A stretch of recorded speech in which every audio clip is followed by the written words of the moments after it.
ময়মনসিংহের ফুলবাড়িয়ায় জনপ্রিয় নেতা অধ্যাপক জসিমউদ্দিনের সমর্থনে এক বিশাল বিক্ষোভ মিছিল ও সমাবেশ অনুষ্ঠিত হয়েছে।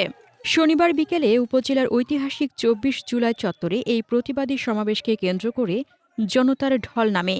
উপজেলার বিভিন্ন প্রান্ত থেকে হাজার হাজার নেতাকর্মী ও সাধারণ মানুষ একত্রিত হয়ে তাদের নেতার প্রতি ষড়যন্ত্রের বিরুদ্ধে জোরালো প্রতিবাদ জানান। সমাবেশ শুরুর আগেই উপজেলার ইউনিয়নগুলো থেকে খণ্ড খণ্ড মিছিল এসে ২৪ জুলাই চত্বরে সমবেত হতে থাকে, যা কিছুক্ষণের মধ্যেই এক জনসমুদ্রে রূপ নেয়। এ সময় উপস্থিত জনতার স্লোগানে স্লোগানে মুখরিত হয়ে ওঠে পুরো এলাকা।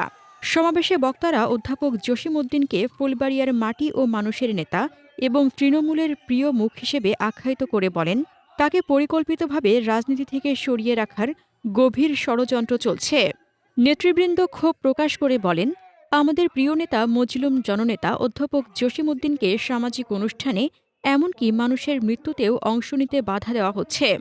ইফতার মাহফিলে দাওয়াত দিলেও সেখানে প্রতিবন্ধকতা সৃষ্টি করা হয়। তারা আরও যোগ করেন, এসব কর্মকাণ্ডই প্রমাণ করে ষড়যন্ত্রকারীরা তাকে কতটা ভয় পায়।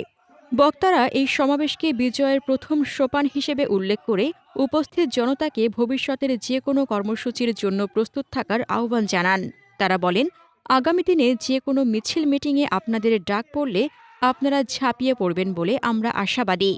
অধ্যক্ষ মোহাম্মদ আব্দুল সত্তারের সভাপতিত্বে এই বিক্ষোভ সমাবেশে আরও বক্তব্য রাখেন সাবেক ছাত্রনেতা মোহাম্মদ মোফাজ্জল হক তারা, মোহাম্মদ রফিকুল ইসলাম, অধ্যক্ষ জাকির হোসেন, মাওলানা মোহাম্মদ ইউসুফ আলী, মোহাম্মদ সানাউল্লাহ মাস্টার, মোহাম্মদ ইউনুস আলী, আবু বক্কর সিদ্দিক এবং ছাত্রনেতা জয় কবির ও মোহাম্মদ রবিউল ইসলাম সহ স্থানীয় নেতৃবৃন্দ। হাসনাতুজ্জাহান হিমু, দৈনিক খোলা চোখ।